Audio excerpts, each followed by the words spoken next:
Hey everyone, welcome back to our channel TechUp. On today's video, I'm going to show you how to update your email address in OnlyFans. It's very quick and easy, so let's get started. First of all, open your preferred web browser, then type in onlyfans.com. Once you do that, go ahead, give your credentials, then sign in into your OnlyFans account. Once you do that, go ahead and select the user icon on the bottom right corner of your screen, then go to settings. Now there you're gonna find account option, tap on it, then select email. Now right below your current email you'll see update email address option. Go ahead, tap on it, then select next.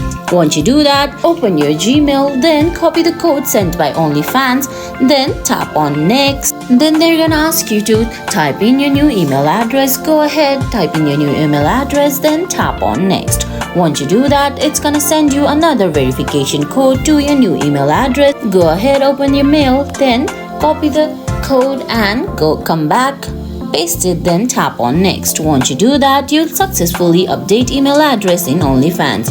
And guys, that's it. That's how you update email address in OnlyFans. I hope you found this video helpful. If you did, please give it a thumbs up, leave a comment, subscribe to our channel and hit that bell icon.